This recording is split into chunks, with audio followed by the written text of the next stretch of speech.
In the year of our Lord 1375, in a secluded corner of a remote Italian village, dwelt Aloysius Galvani, a man wrestling with mysteries beyond the ken of mortal men.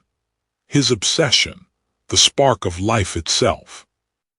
Galvani's laboratory, a chaotic symphony of arcane texts, bubbling alembics and the pungent aroma of preserved organs, was his sanctuary.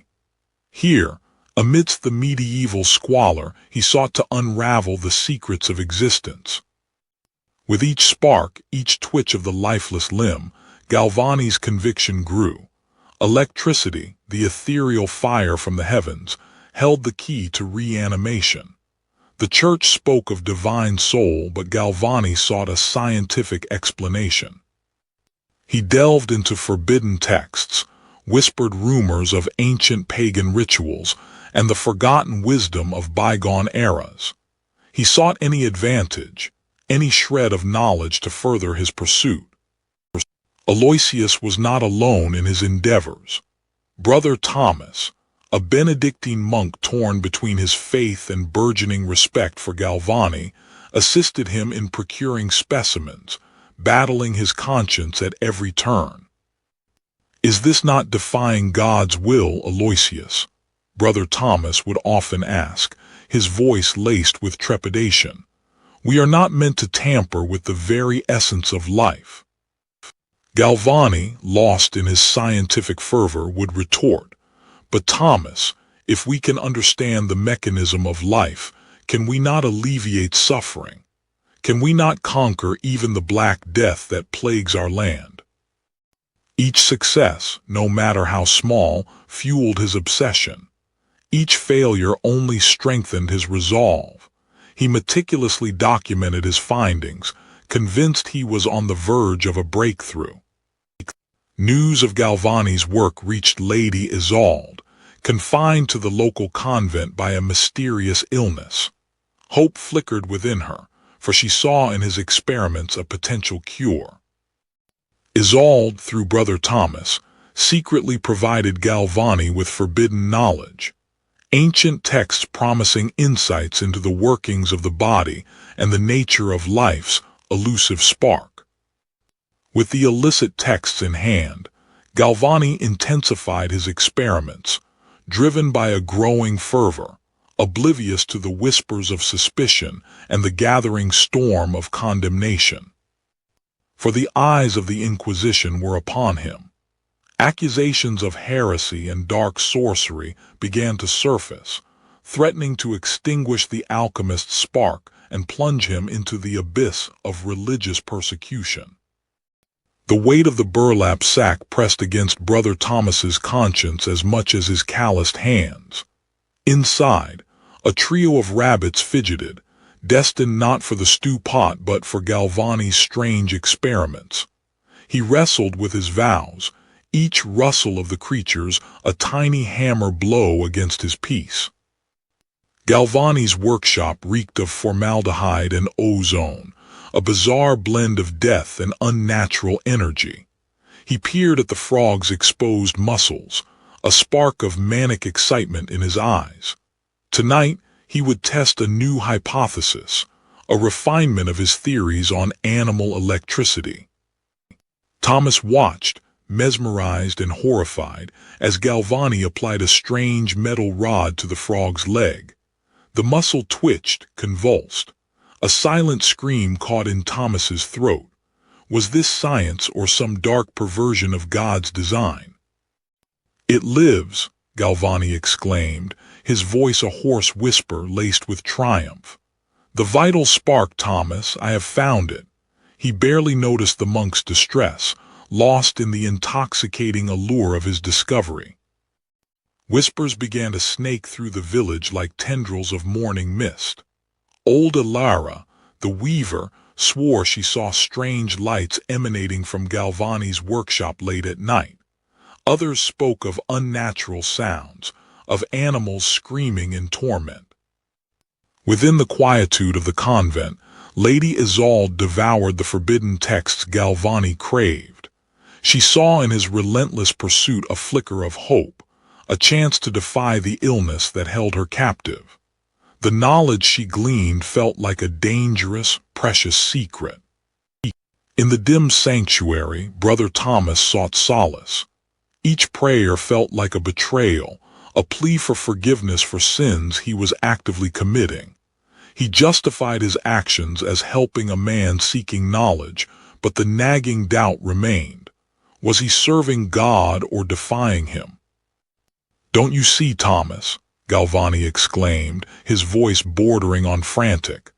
"This is not sorcery. It's the natural order, revealed through experimentation. We can unlock the secrets of life itself." "But at what cost, Aloysius?" Thomas countered, his voice grave. "Are we meant to tamper with the very essence of life?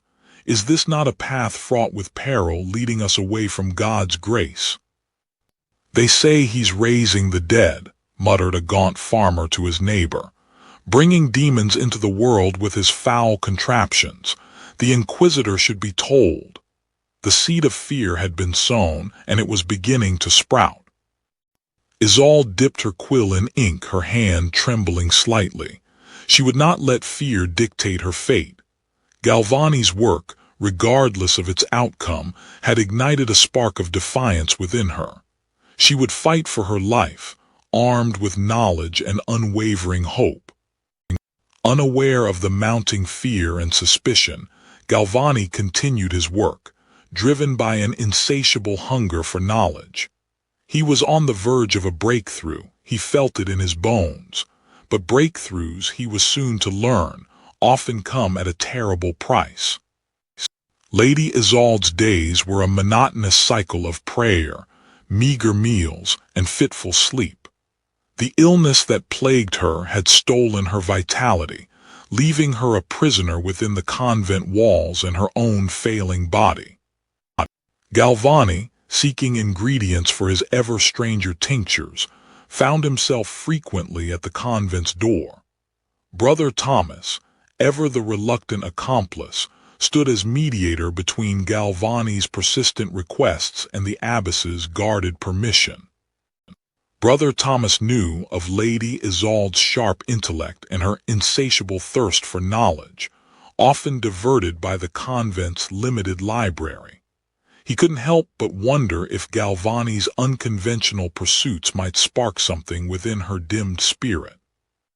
From the confines of her room, Lady Isolde observed Galvani.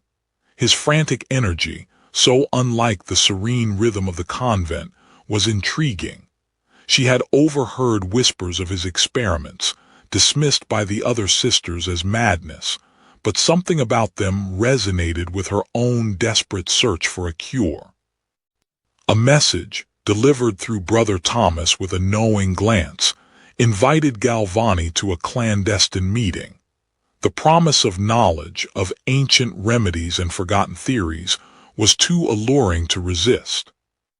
The convent library, usually a place of quiet reflection, felt charged with anticipation. Lady Isolde, defying her weakened state, had spent hours poring over texts, seeking the knowledge she believed could help Galvani and perhaps herself. Galvani listened intently as Lady Isolde described ancient texts referencing the vital spark, a concept dismissed by the church but tantalizingly close to his own theories about electricity and life. She spoke of forgotten philosophers and heretical healers, their words echoing through the centuries.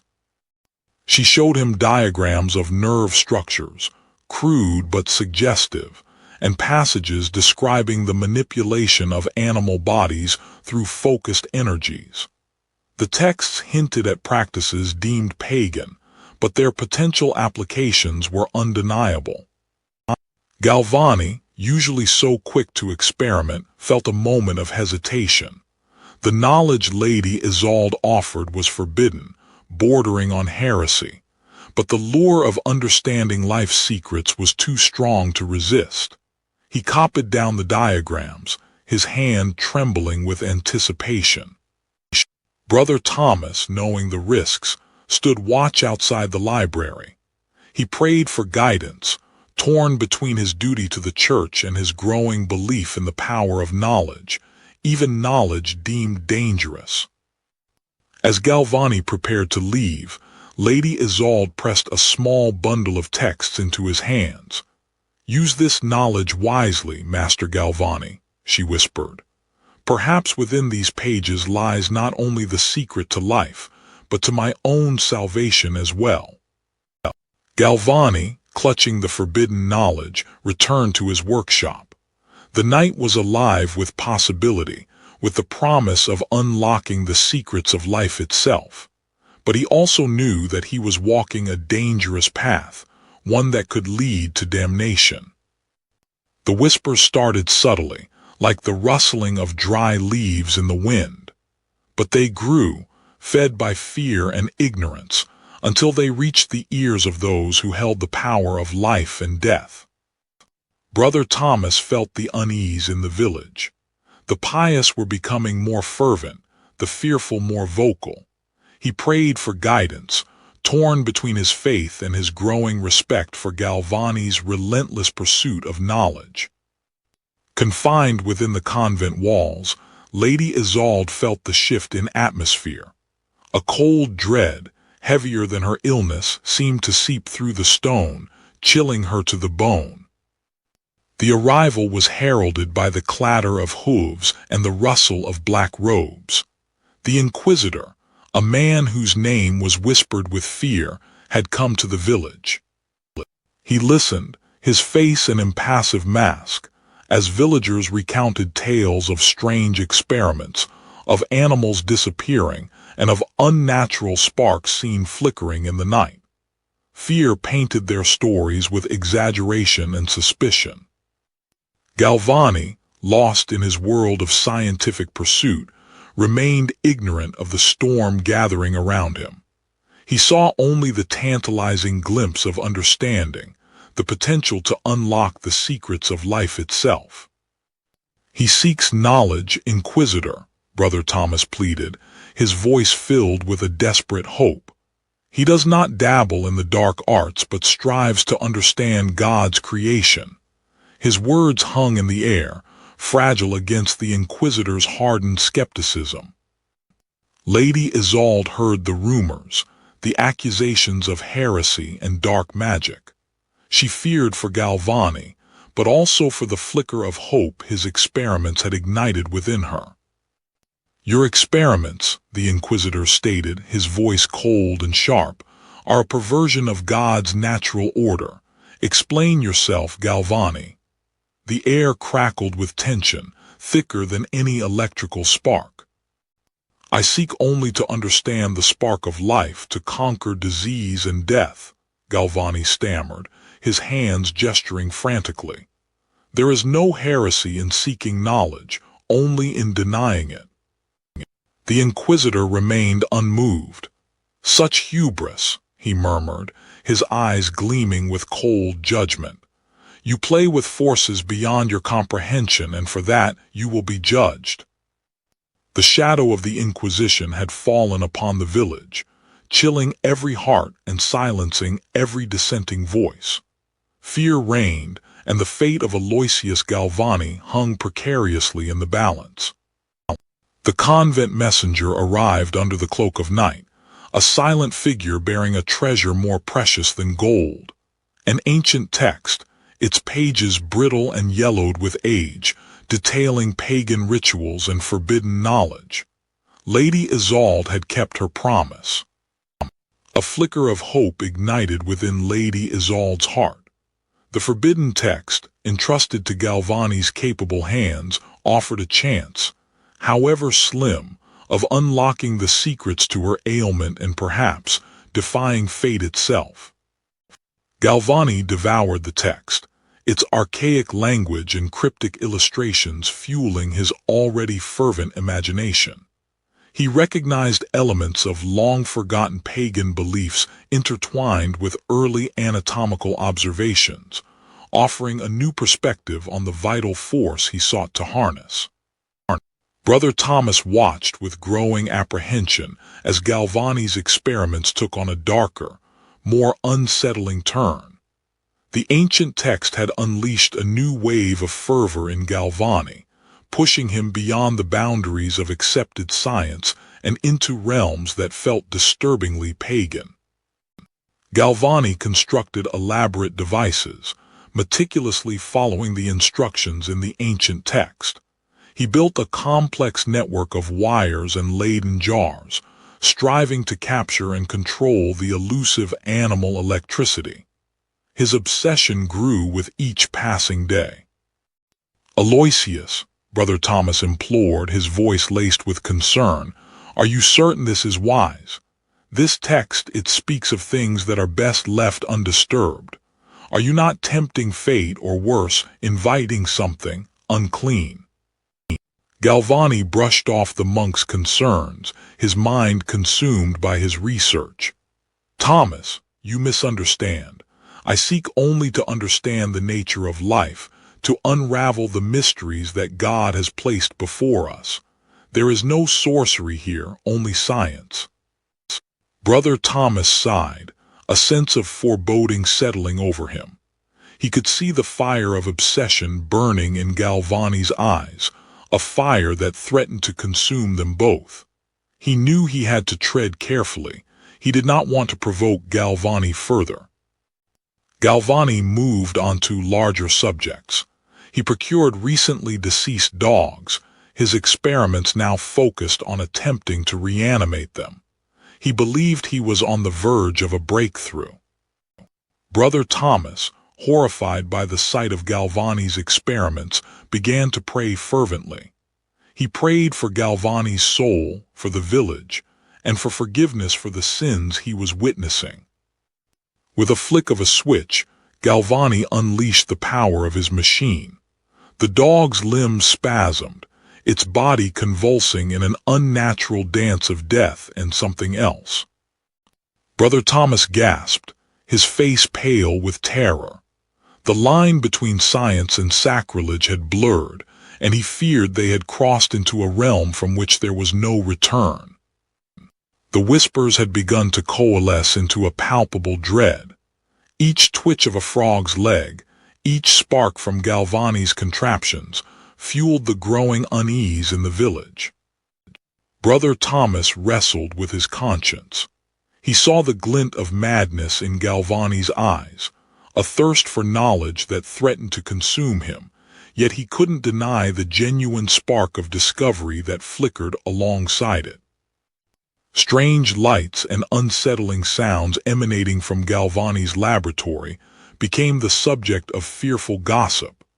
Tales of unnatural occurrences spread like wildfire, twisting the alchemist's pursuits into something sinister. Lady Isolde, however, found solace in Galvani's ambition. The forbidden text she provided offered a glimmer of hope, a potential escape from the suffocating grip of her illness. The Inquisitor, ever vigilant, saw in Galvani's experiments a dangerous deviation from the established order. He began to meticulously gather evidence, building a case for heresy against the ambitious alchemist. Consumed by his research, Galvani remained blissfully unaware of the gathering storm. Each successful experiment fueled his conviction that he was on the verge of a monumental discovery. Brother Thomas, witnessing Galvani's increasingly reckless behavior, tried to reason with him, warning him of the dangers of attracting the Inquisitor's attention. The Inquisitor's investigation intensified, fueled by the villagers' growing fears and superstitions. He skillfully extracted testimonies, twisting innocent observations into evidence of heresy. Lady Isolde, aware of the impending danger, attempted to warn Galvani through clandestine messages, urging him to exercise caution. But Galvani, blinded by ambition, dismissed the warnings as mere superstition. He was too close to a breakthrough to be deterred by fear.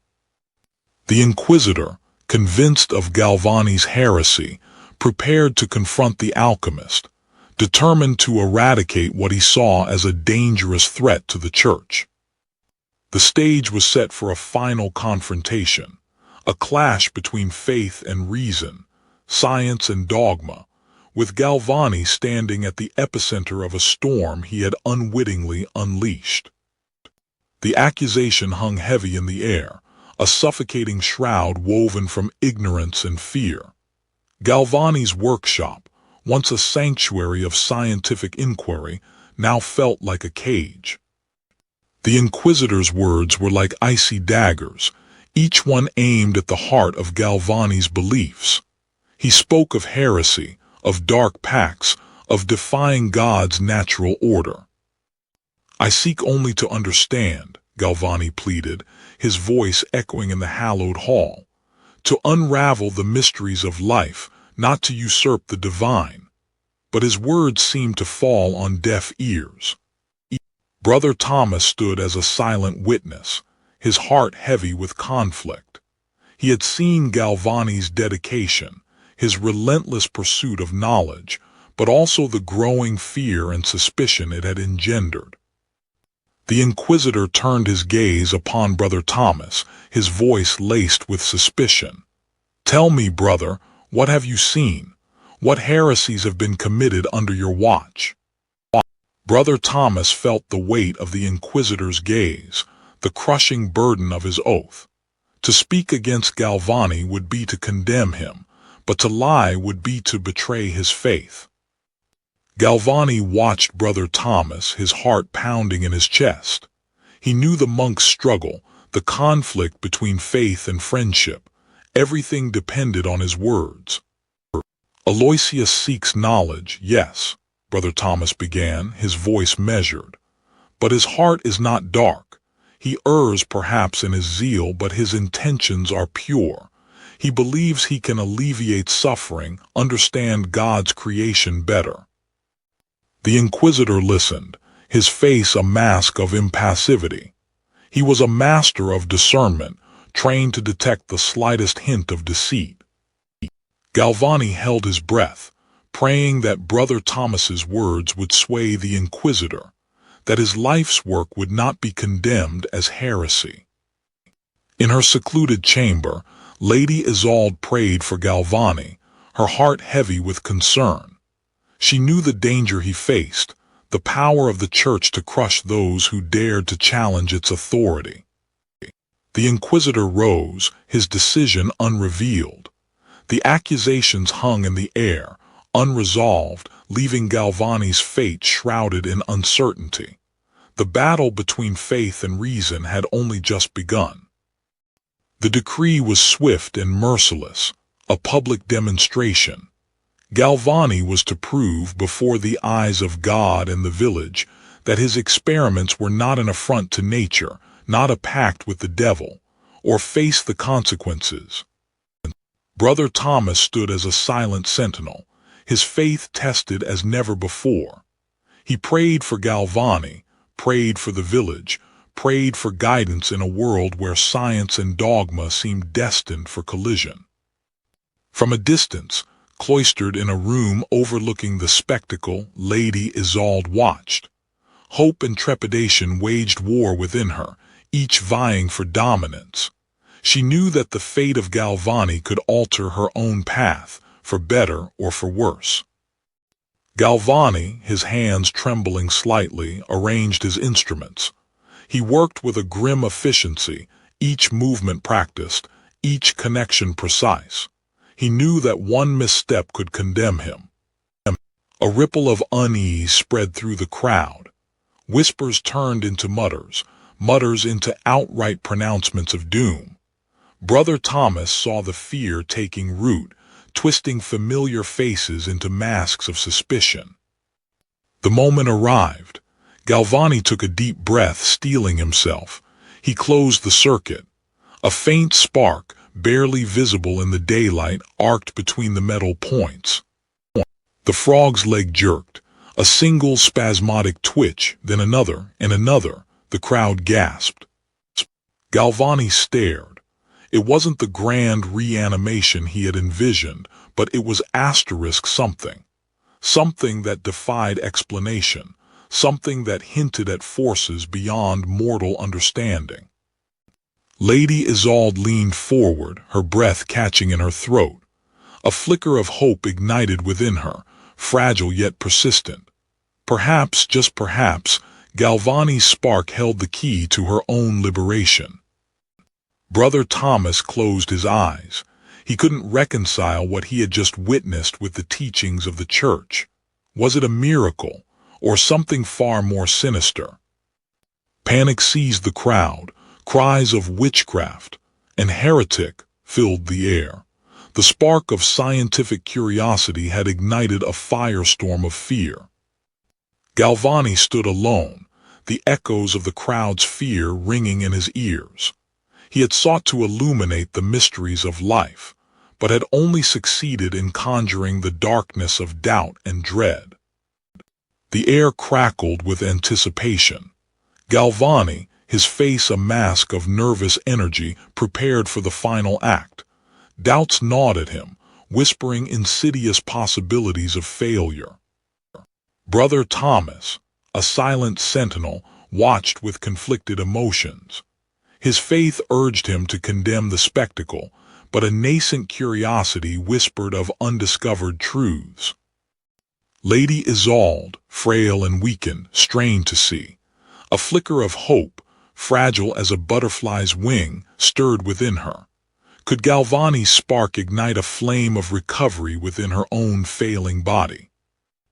Galvani raised the copper rod, his hand trembling slightly.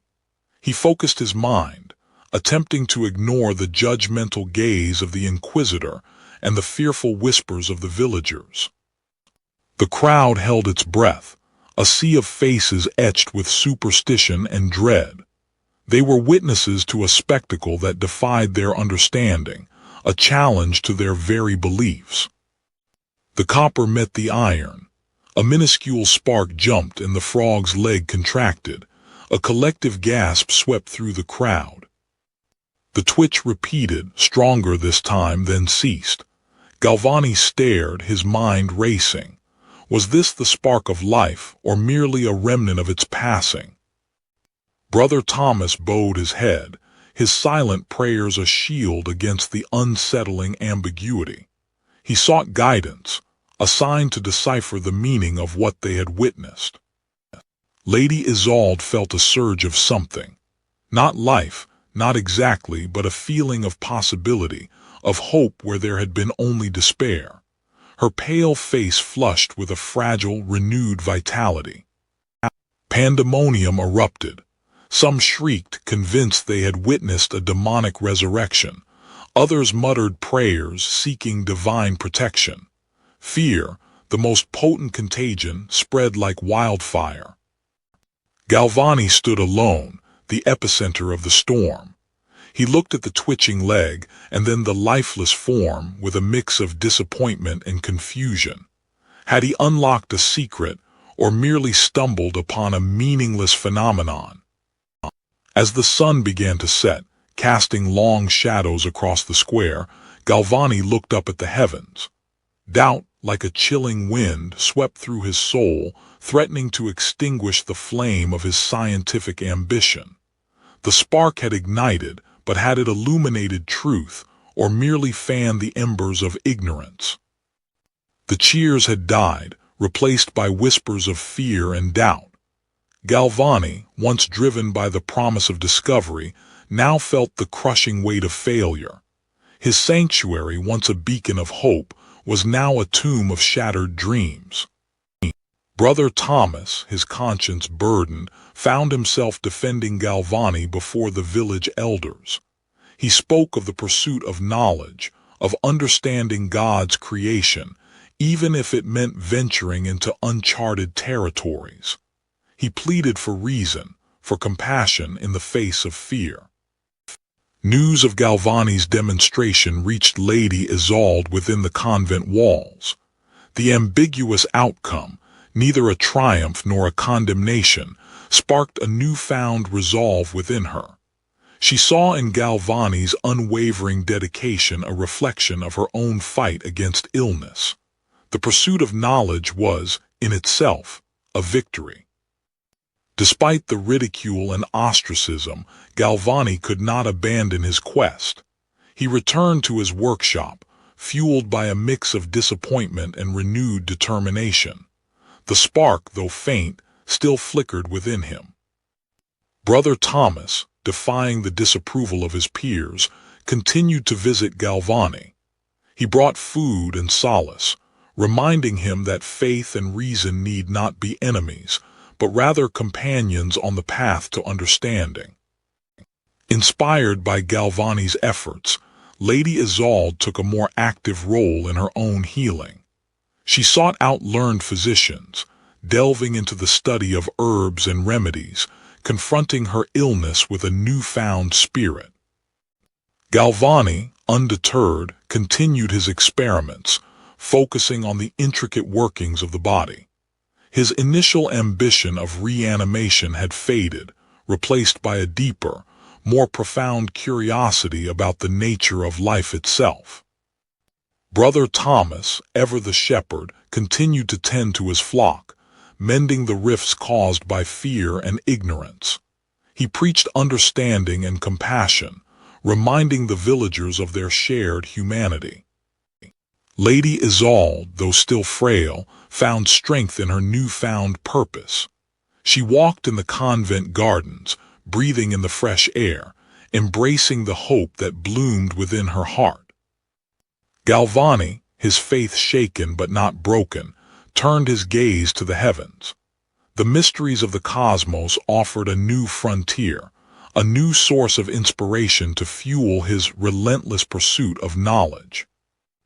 Brother Thomas found solace in prayer, trusting in the divine plan, even when shrouded in uncertainty. He accepted the limitations of human understanding, finding strength in faith and compassion. And so, life continued in the small Italian village.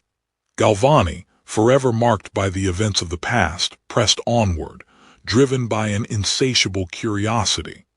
The spark, once a symbol of hubris and ambition, now represented the enduring power of human inquiry, a testament to the relentless pursuit of knowledge, even in the face of adversity.